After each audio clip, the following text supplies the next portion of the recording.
Hello everyone, मैं गोविंद शर्मा अपने YouTube channel पर आपका हार्दिक स्वागत करता हूं। इलेक्ट्रीशियन की क्लासों के लिए और हमारे यूट्यूब चैनल को आप सब्सक्राइब करें, जिसके अंतर्गत आपको अनेक प्रकार के चैप्टर जो है रेगुलरली सिलेबस के अकॉर्डिंग करवाए जाएंगे। ठीक है, तो देखिए, कुछ स्टूडेंट की डिमांड के ऊपर अपने इलेक्ट्रीशियन की क्लास है जो शुरू कर रहे हैं, जिसके अंतर्गत आपको इससे रिलेटेड टॉपिक्स हैं वो करवाए जाएंगे। आज अपने पहले ओम्स लॉ के बारे में जानते हैं कि ओम का नियम क्या होता है। बात करते हैं अपने ओम्स लॉ यानी ओम के नियम के बारे में। ओम का नियम जर्मन का एक वैज्ञानिक था जिसका नाम था जीएस ओम। उसने सन 1827 ईस्वी में इस नियम का प्रतिपादन किया था, जिसके अंतर्गत इसने कुछ महत्वपूर्ण संबंध बताए थे। यह जो नियम है केवल और केवल किस परिपथों के लिए बनाया गया था? डीसी परिपथों के लिए बनाया गया था, लेकिन ये एसी और डीसी दोनों के अंतर्गत ये क्या होता है? लागू होता है। अब देखिए, सबसे पहले अपनी बात करें तो वैज्ञानिक जेस ओम ने वोल्टेज, धारा व आदर्श प्रतिरोध के मध्य संबंध बताए, मध्य संबंध स्थापित किए थे। यानी वोल्टेज है, धारा है और आदर्श प्रतिरोध है, इनके बीच में संबंध स्थापित किए। अब देखिए, आदर्श प्रतिरोध क्या है? आदर्श प्रतिरोध वो होता है जिसमें क्या हो कि वोल्टेज एवं धारा आदि के मान चेंज होने पर भी इसका मान परिवर्तित न हो, वो क्या है? एक आदर्श प्रतिरोध है। यानी इसके मान चेंज होने से आदर्श प्रतिरोध क्या होता है? इसके ऊपर कोई इफेक्ट नहीं पड़ता, तो वो प्रतिरोध कैसा प्रतिरोध कहलाता है? एक आदर्श प्रतिरोध कहलाता है। आदर्श प्रतिरोध के अंदर हमें सबसे पहले इसमें ध्यान रखने वाली बात यह है कि तापमान क्या होना चाहिए? नियत होना चाहिए। तापमान क्या होना चाहिए? नियत तापमान होना चाहिए। परिपथ जो है पूर्णतः क्या होना चाहिए? बंद होना चाहिए। परिपथ क्या होना चाहिए? पूर्णतः बंद होना चाहिए, तभी ये नियम क्या करता है? काम करता है। यानी नियत तापमान पर आपका जो आदर्श प्रतिरोध है, इसका सिस्टम क्या है? नियत तापमान की आवश्यकता इसलिए पड़ी क्योंकि जो भी अपने कंडक्टर यूज में रहते हैं, ठीक है, जैसे मान लीजिए अपने तांबा काम में ले रहे हैं, एल्यूमिनियम काम में ले रहे हैं, ये कंडक्टर के रूप में आप काम में ले रहे हो, तो अगर इनमें तापमान का इफेक्ट पड़ेगा तो इनकी प्रतिरोधकता के मान पर भी इफेक्ट पड़ता है, इसलिए इसका मान क्या हो जाता है? कन्वर्ट हो सकता है, चेंज हो सकता है। तो ये नियम आपका वहां पर काम नहीं करेगा जब तक आपका प्रतिरोध का मान क्या न हो? स्थिर न हो। यानी इन सभी की, तांबा है, एल्यूमिनियम है, आयरन है आदि की सभी की प्रतिरोधकता का मान, यानी जो विशिष्ट प्रतिरोध है, इनका क्या रहता है? नियत रहता है, इसलिए ये नियम काम करता है। तो इसमें संबंध की बात करें तो सबसे पहले अपने देखते हैं कि इसमें परिपथ दिया गया है, इसमें एक प्रतिरोधक लगा हुआ है और यहां से एक वोल्टेज स्रोत से जोड़ा गया है। ये प्लस माइनस, ये वोल्टेज यहां से क्या जा रही है? आई धारा, ये आर, और यहां पर क्या पैदा हो रहा है? प्लस, और यहां पर क्या है? माइनस। तो इसने अपने नियम के अकॉर्डिंग बताया था कि आई समानुपाती क्या होता है? वी होता है, या अपने यूं बोल सकते हैं कि वी समानुपाती क्या होता है? आई होता है। यानी धारा है वो वोल्टेज की क्या रहती है? समानुपाती। अब इस वोल्टेज के समानुपाती नहीं, यहां पर होने वाला जो विभवांतर है उस विभवांतर की धारा क्या होती है? समानुपाती होती है। यहां पर जितना विभवांतर पैदा होगा, यानी इस आर के ऊपर जितना भी विभवांतर पैदा होगा उसके क्या होती है? ये समानुपाती होती है। अब देखिए, ये जो बीच में समानुपाती का चिन्ह है, जैसे ही समानुपाती का चिन्ह हटाया जाता है एक वैल्यू आती है, कांस्टेंट वैल्यू आती है, जिसको क्या बोलते हैं? अपने स्थिरांक बोलते हैं। कांस्टेंट वैल्यू क्या आएगी? समानुपाती का चिन्ह हटाते ही ये कांस्टेंट वैल्यू आ जाएगी यहाँ पर आ, यानी आर का मान यहाँ पर क्या है? कांस्टेंट है। एग्जाम में कभी भी परिभाषाएं नहीं आती है, परिभाषाएं नहीं पूछी जाती है, वो शर्तें जो दी गई है इनके बारे में अपने को पता होना चाहिए। इस परिपथ के अंदर तापमान नियत होना चाहिए, भौतिक परिस्थितियों का प्रभाव नहीं पड़ना चाहिए, परिपथ क्या होना चाहिए? पूर्णतः क्लोज्ड होना चाहिए। केवल डीसी परिपथों के लिए लागू होने के लिए नियम बनाया गया था। वैज्ञानिक जीएस ओम ने इस नियम को बनाया था। लेकिन फिर भी अगर हमने परिभाषा की बात करी तो इसमें होता क्या है कि किसी भी बंद परिपथ के अंदर, किसी भी बंद डीसी परिपथ के अंदर प्रवाहित होने वाली धारा क्या होती है? जो वोल्टेज होती है उसके क्या होती है? समानुपाती है। वोल्टेज की क्या होती है? समानुपाती। यानी प्रतिरोधकों के सिरों के ऊपर उत्पन्न विभवांतर उसमें बहने वाली जो धारा होती है उसके समानुपाती होता है, लेकिन होना क्या चाहिए, परिपथ तापनीयता होना चाहिए और भौतिक परिस्थितियां भी क्या होना चाहिए, उसका उसके ऊपर कोई भी इफेक्ट या प्रभाव नहीं पड़ना चाहिए। ये नियम उस स्थिति में काम करता है। अब इसके लिए इन्होंने नियम बनाए, तो नियम के अकॉर्डिंग अपने अगर देखेंगे तो एक त्रिभुज बना लेते हैं इसका, जिसको आप ओमीय त्रिभुज बोल सकते हो। यहाँ पर क्या है, वी आई और आर। कौन सा त्रिभुज है ये, ओमीय त्रिभुज है, जिसके अंदर अगर आप तीनों के मान ज्ञात कर सकते हो। यानी वी को दबाओगे तो मान क्या आएगा, आई इंटू आर, ये फॉर्मूला नंबर 1 हो जाता है। आर को दबाया, फॉर्मूला क्या बन जाता है, वी अपॉन आई। और अगर अपने को आई ज्ञात करनी है तो फॉर्मूला क्या हो जाता है, वी अपॉन आर। इस प्रकार से इसके कितने फॉर्मूले बन गए, 1, 2 और 3 फॉर्मूले बन जाते हैं ओमीय त्रिभुज के माध्यम से। अब देखिए यहाँ पर 3 वैल्यू दी गई है, वी है, आई है, आर है। इसको मापने की इकाई क्या है, वी को किसमें मापा जाता है, वोल्ट के अंदर मापा जाता है। आई को किसमें मापा जाता है, यानी आई धारा, धारा को किसमें मापोगे, एम्पियर में। आर क्या है, रेजिस्टेंस यानी प्रतिरोध, प्रतिरोध को किसमें मापा जाता है, ओम के अंदर मापा जाता है। तो ये ओम के नियम का एक साधारण सी व्याख्या थी, जिसके अकॉर्डिंग आप इन नियम को ज्ञात कर सकते हो। प्लस अब इसके ऊपर अपने कुछ न्यूमेरिकल हैं जो लेके चलते हैं, न्यूमेरिकल के ऊपर अपने बात करेंगे। अब देखिए ओम का नियम हमने पढ़ लिया था, जिसमें अपने संबंध पढ़ लिया था कि V समानुपाती आई होता है और V बराबर आई इंटू आर होता है। आर यहाँ पे क्या है, कांस्टेंट वैल्यू है। अब देखिए किसी परिपथ में 5 किलो ओम का प्रतिरोध 250 वोल्ट की सप्लाई से जुड़ा हुआ है, तो धारा का मान ज्ञात कीजिए। उसी के ऊपर ये सवाल दिया गया है, जिसमें अपने को धारा की वैल्यू ज्ञात करनी है, आई का मान क्या करना है, ज्ञात करना है। तो देखिए सबसे पहले अपने वैल्यू लिखते हैं। आर का मान कितना दिया हुआ है, 5 किलो ओम, यानी इसको अपने कैसे लिख सकते हैं, 5 गुणा 10 की घात 3 ओम। किलो है तो 10 की घात कितनी हो जाएगी, 3 हो जाएगी। उसके बाद देखिए वोल्टेज कितना दिया हुआ है, 250 वोल्ट। ज्ञात क्या करना है, आई ज्ञात करना है। आई ज्ञात करने के लिए हमने फॉर्मूला कौन सा पढ़ा था, आई बराबर क्या होता है, वी अपॉन आर। अब देखिए वोल्टेज कितनी दी हुई है, 250। आर का मान कितना है, 5 इंटू 10 की घात 3, 5 एकम 5, 5 5 25, 50।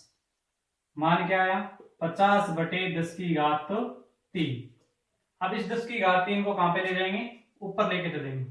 50 गुणा 10 की घात, नीचे प्लस में थी, ऊपर जाने के बाद घात किस में हो जाएगी, माइनस में। तो कितना मान आया, 50 गुणा 10 की घात -3। इसको क्या लिख सकते हैं अपने, 50 मिली एम्पियर, यानी इसको क्या लिखा जा सकता है, मिली एम्पियर। क्यों, क्योंकि 10 की घात 3 को क्या बोलते हैं अपने, मिली बोलते हैं। 50 मिली एम्पियर। तो धारा कितनी है परिपथ में, 50 मिली एम्पियर। या अपने दूसरा मान अगर निकालना चाहें तो इसका कैसे निकाल सकते हैं, देखिए 50, 3 को 1 2 3, 1 0 से 1 0, 5 एकम 5, कितना आया 1/20, भाग दे दीजिए 0.0 और 20 5 100 है, ठीक है। तो 0.05 एम्पियर भी इसको अपने क्या कर रहे हैं, एम्पियर में बोले तो कितना 0.05, और अगर अपने इसमें लिखे तो क्या हो जाएगा 50 मिली एम्पियर। तो एग्जाम में दोनों में से कौन सा भी एक उत्तर आपको मिल सकता है, या तो आपको 50 मिली एम्पियर मिल जाएगा, या आपको कौन सा मिल जाएगा 0.05 एम्पियर। यहाँ पे मात्रक लगेगा एम्पियर, यहाँ पे क्या रहेगा मिली एम्पियर। यानी अगर अपने कुछ घातों की बात करें तो छोटी से बड़ी घात की अगर अपने बात करें तो घातें देखिए जैसे 10 की घात -1, 10 की घात -2, 10 की घात -3, 10 की घात -6 और 10 की घात -9, 10 की घात -12, इनके कुछ नाम हैं। इसको क्या बोला जाता है डेसी। 10 की घात -1 को क्या बोलोगे डेसी, 10 की घात 2 को -2 को क्या बोलोगे सेंटी, 10 की घात -3 आ जाए क्या बोल सकते हो मिली, इसको क्या बोल सकते हो सैको, माइक्रो, इसको क्या बोल सकते हो नैनो, और ये क्या होती है पिको। ये कुछ घातों के नाम है। अगर इस प्रकार से घातें लगी हुई आए और ये नाम लिखे हुए आए तो उनका आप रूपांतरण भी कर सकते हैं। मिली लिखा हुआ आ गया तो इसका मतलब क्या 10 की घात -3 है, माइक्रो लिखा हुआ तो इसका मतलब क्या 10 की घात -6। तो इस प्रकार ये सवाल जो आपको है इसके ऊपर ओम के नियम पे किसी का मान आपको पूछा जा सकता है, धारा का मान देके वोल्टेज पूछा जा सकता है, या आपको धारा का मान दे दिया जाए, वोल्टेज का मान दे दिया जाए और आर का मान भी पूछा जा सकता है।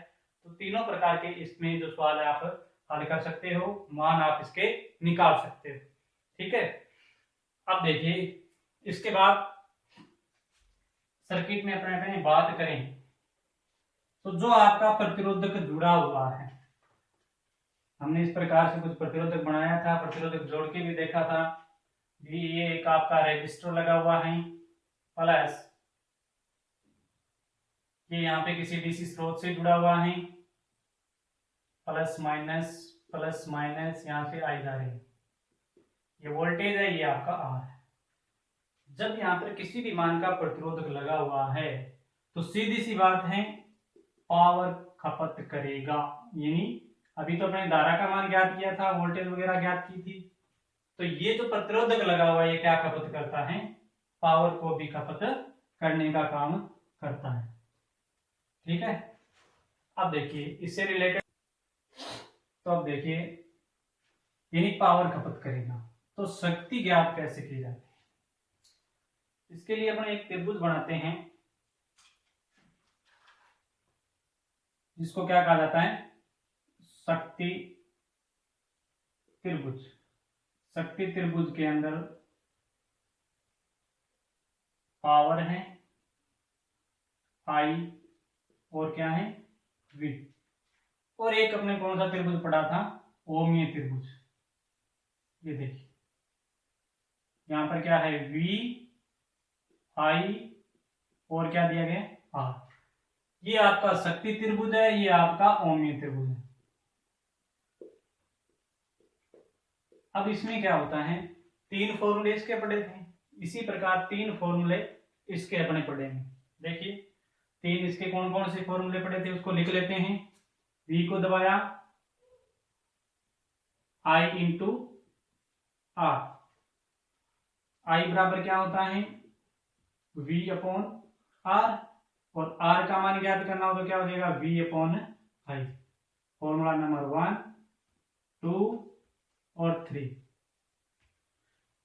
उसके बाद देखिए शक्ति त्रिभुज।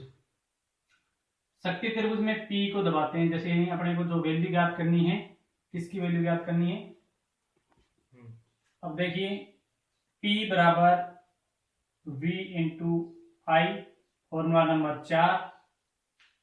V ज्ञात करना है तो क्या आ जाएगा, V को दबाओ, देखो P बटा आई, फॉर्मूला नंबर 5।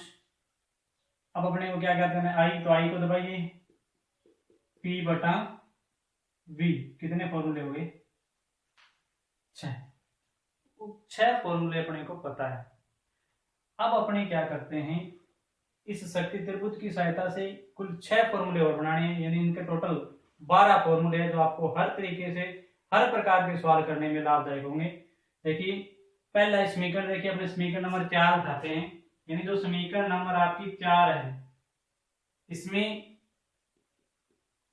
अपने V का मान रखते हैं।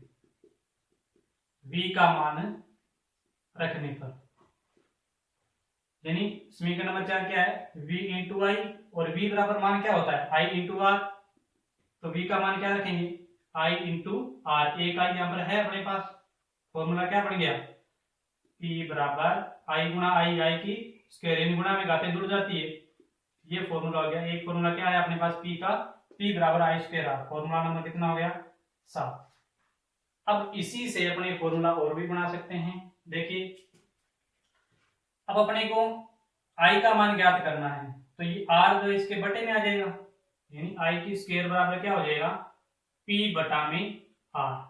स्क्वायर हटाओगे तो सामने वाली संख्या पे क्या लग जाता है, रूट लग जाता है। ये फॉर्मूला नंबर आपका कितना हो गया 8, यानी I की वैल्यू 1 इस फॉर्मूले के माध्यम से भी ज्ञात की जा सकती है। अब देखिए I का मान निकाले, अगर यहां से R का मान निकालना हो तो क्या करेंगे, ये I स्क्वायर इसके बटे में चला जाएगा, यानी अगर अपने को R का मान निकालना है तो P के बटे में क्या चला जाएगा I की स्क्वायर। ये फॉर्मूला नंबर आपका कितना हो गया 9। तो ये अपने केवल V का मान रखने से 3 फॉर्मूले अपने पास और आ जाते हैं। अब देखिए P बराबर V इंटू आई, V का मान रखा। अब अपने I का मान रख के देखते हैं इस फॉर्मूले के अंदर, यानी जो आपकी समीकरण नंबर 4 है, किसका मान रखना है? पहले हमने V का रखा था, अब किसका मान रखते हैं? I का मान। जब आप I का मान रखोगे यानी P बराबर V इंटू आई, I बराबर चूंकि होता क्या है, I बराबर होता है V अपॉन R, तो मान रखिए V इंटू आई का मान, ये V गुणा V कितना हो गया? V की स्क्वायर होगी, तो P बराबर क्या आ जाएगा? V square R। ये कितने नंबर फॉर्मूला हो गया आपका? 9 और 10 नंबर। इससे अब दो फॉर्मूले और बनाए जा सकते हैं। देखिए V की स्क्वायर का मान निकालना हो तो P इंटू आर, इनका आपस में क्या हो जाएगा? वज्र गुणन। देखिए V की स्क्वायर बराबर निकालना है, यानी V का मान निकालना है P इंटू आर, स्क्वायर अपने को रखनी नहीं है, तो सामने वाली संख्या पे क्या चला जाता है? Root P into R. ये फॉर्मूला नंबर कितना हो गया आपका? 11 नंबर। अब एक फॉर्मूला और भी याद कर सकते हैं अपने, R का मान यहां से निकाला जा सकता है। R बराबर क्या निकालोगे? P किसके, इसके V स्क्वायर के क्या चला जाएगा? बट्टे में चला जाएगा। क्या फॉर्मूला बन गया? Formula number 12। इस प्रकार अपने इसके टोटल 12 फॉर्मूले पढ़ लिए। 12 फॉर्मूलों के माध्यम से आप कितने मान निकाल सकते हो? 1 2 3 4 5 6 फॉर्मूले हो गए, उसके बाद 7 8 9 10 11 और 12। अब इनको आप अलग अलग, यानी प्रत्येक के लिए आपको फॉर्मूले में मिल चुके हैं। एक पायर व्हील बन गया है। पायर व्हील के अंदर 3 मान P के, 3 मान R के, I के, इस प्रकार एक पायर व्हील बन गया, और इस व्हील के माध्यम से आप जितने भी मान है वो मान ज्ञात कर सकते हैं। ठीक है, यानी सभी का अगर आप मान उठा के देखो तो V के लिए देखोगे, P के लिए पावर के लिए मान देखोगे तो P बराबर कितने मान आ गए? देखिए पावर व्हील के लिए कितने मान आ गए? P के लिए P बराबर एक फॉर्मूला क्या होता है? P बराबर होता है V इंटू आई। दूसरा फॉर्मूला P ज्ञात करना हो तो कौन सा लगा सकते हो? जिसमें अपने को वैल्यू किसकी दी हुई हो? I की दी हुई और R की दी हुई, तो किसमें ज्ञात कर सकते हो? आई स्क्वायर इंटू R। तीसरा आपको अगर P निकालना है तो V का मान दिया गया हो तो V स्क्वायर, V का मान दिया गया हो, R का मान दिया गया तो ये फॉर्मूला लगा देना, और अगर आपको I और R का दिया गया तो ये लग जाएगा, और V और I का तो ये P बराबर V इंटू आई। इसी प्रकार I के लिए भी आपको 3 मान मिल जाएंगे। I के लिए 3 मानों की अगर अपनी बात करें, हमने पहला फॉर्मूला पढ़ा था I बराबर क्या होता है? V upon R। एक फॉर्मूला ये हो गया इसका। दूसरा I का अगर मान पढ़ें तो कौन सा निकालोगे? I बराबर क्या है? रूट P बटा में R। दो फॉर्मूले। और तीसरा अगर अपने बात करें तो देखिए तीसरा फॉर्मूला हमने कहां पर निकाला है अभी? I बराबर P बटा V। I बराबर P बटा V, यानी 3 फॉर्मूले किसके बनेंगे? इसके बनेंगे। इन दोनों का कंबाइन करने पर अपने को ये फॉर्मूले मिल जाएंगे। P का हो गया, I का हो गया, और किसका निकालना है? R का। देखिए R के लिए मान देखिए, R बराबर क्या होता है? R बराबर होता है V अपॉन आई। एक फॉर्मूला तो ये हो गया। दूसरा R के लिए देखिए कौन सा होता है? R के लिए P बटा में आई की स्क्वायर। और तीसरा अगर अपने R के लिए देखें तो R बराबर क्या होता है? V स्क्वायर बटे P। इनका कंबाइंड रूप ये पायर व्हील जिसको बोलते हैं, उसमें 12 के 12 सूत्र आप रख सकते हो। V के लिए बात करें तो V बराबर हम पढ़ चुके हैं I into R, formula number 1। दूसरा V के लिए P बटा आई, फॉर्मूला नंबर 2। तीसरा V के लिए रूट P इंटू आर, यानी ये टोटल 12 फॉर्मूले हैं। तो देखिए ये सारे के सारे फॉर्मूले आपको बता दिए, ओम्स का नियम बता दिया, प्लस इससे रिलेटेड न्यूमेरिकल, और भी आने वाली क्लासों में आपको न्यूमेरिकल करवाए जाएंगे। तो आप इलेक्ट्रिशियन से संबंधित जो भी बातें आप सीखना चाहते हैं वो आप इस चैनल के माध्यम से आप सीख सकते हो। और ज्यादा से ज्यादा इस चैनल को सब्सक्राइब करें, अपने दोस्तों के पास शेयर करें, तो इस चैनल का आप भरपूर फायदा उठाएंगे। और आगे हम लगातार इसमें कुछ क्लासें जो हैं कंटिन्यू सिलेबस के अकॉर्डिंग क्लासें हैं जो डालने का प्रयत्न करेंगे। धन्यवाद।